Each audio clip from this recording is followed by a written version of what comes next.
Reborn Council. This fight has 3 bosses, and all of them should be killed about at the same time. This fight has a 5-minute and 30-second enrage timer, so this is a massive DPS check. Multi-dot classes are the king on this fight, as they are the only ones that can DPS and hit all 3 bosses at the same time.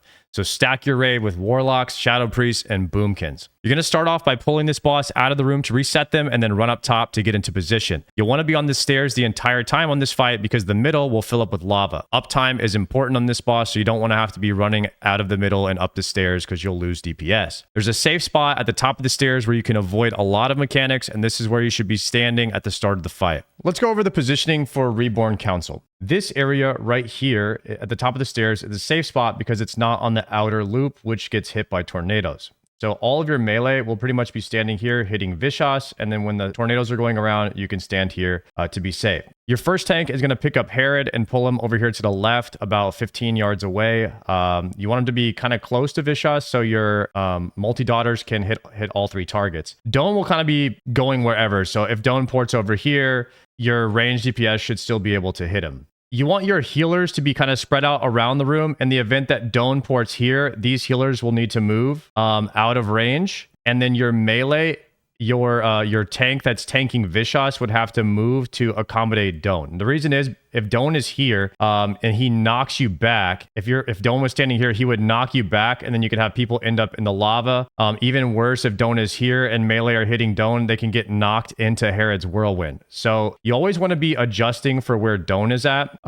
So this is the reason why I like to tank Vicious right here in the safe spot, is because when you're in this safe spot, you don't have to worry about it. The only dangerous part is when Doan blinks into this spot. Then you need to make an adjustment and have all of your players move away from Doan so they don't get knocked either into Herod's whirlwind or into the fire. So this is the positioning that I personally like the best when we were doing this, where you have your healers spread out so that while these healers are moving, if Doan blinks here, then these healers have to move, so these ones don't. So this is why I like to spread healers out a little bit. And then standing on the inside ledge is going to be the safest spot for them during this fight. If you do have to have melee attack Doan, then you want them to be against the wall. And that way, if they get knocked back from the blast wave, they get knocked into the wall and not into the fire if they're standing on the opposite side of him. Have a high mitigation tank like a rogue on Herod and pull him to the left of the safe spot. You should be taking him far enough away so that the people in the safe spot don't get hit by the whirlwind, but close enough so that the casters can cleave. If Doan blinks on top of the tank, then the tank will adjust so that they're not stacked. Whirlwind. Herod will spin and deal damage to all players in proximity. We had our tank just stay in and eat this damage, so players that were standing near didn't have to lose uptime by moving.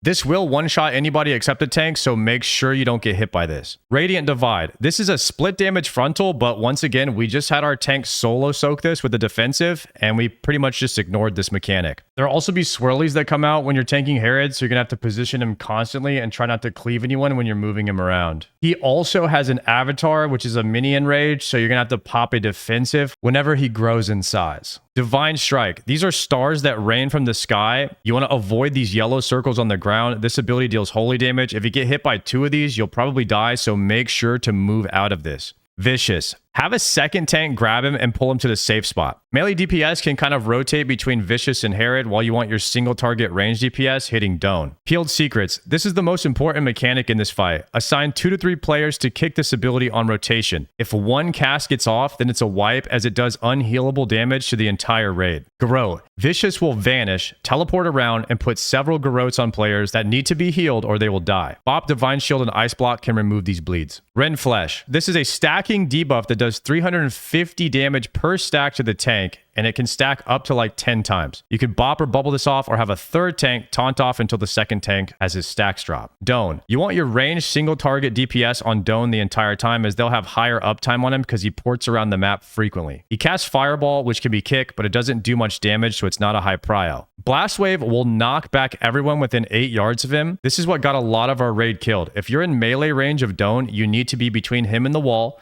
or you need to move 10 yards away from him so that you don't get knocked back. The worst thing that can happen to you here is you get knocked into the lava, which fills up in the middle, or you get knocked into Herod while he's doing a whirlwind, and then your range or healers will just immediately die. Positioning for Doan is the second most important thing in this fight, and so you need to make sure that you don't get knocked back. Lava will fill up in the middle of the room, and tornadoes will roam around the outside of the map. If you run through these fast enough, you won't take any damage. You can also stand on the inside ledge to avoid the damage altogether, and you can continue casting. Tanks, just eat this damage so you don't mess up positioning. If your raid uses GFPPs and frozen runes, it'll help mitigate a lot of this damage, and you don't even have to worry about this too much. There are two other debuffs that'll be going out periodically. One is on the raid, and it's called a slow, which can be dispelled. You want to take care of this because it increases time between attacks. Number two is called imbued assault. This will primarily go on the tanks, and it will cause more damage to them, so this one needs to be dispelled. If you do end up killing one of the bosses before the enrage timer, then it will add mechanics into the fight. If you kill Herod first, he will rain more stars from the sky, so you have to move around more to dodge. If you kill Vishas first, he puts a debuff on the entire group called Veil of Darkness, which I believe you have to continuously move. Looks like some kind of stacking fire debuff whenever you kill Doan first, but I didn't actually get to see what this does. The fight's relatively easy when they're all alive, so just try to kill them all at the same time and make it easier on yourself. It's a 5 minute and 30 second enrage, so you're going to want to kill all the bosses before this timer, or it's pretty much a raid wipe, as Doan will just kill everybody with AoE damage. This fight is extremely tough to meet the DPS check with a 20-man group, and we had to bring in 33 players to get it down. Subscribe to this channel for more guides on the Scarlet Enclave, and I'll see you in the next one.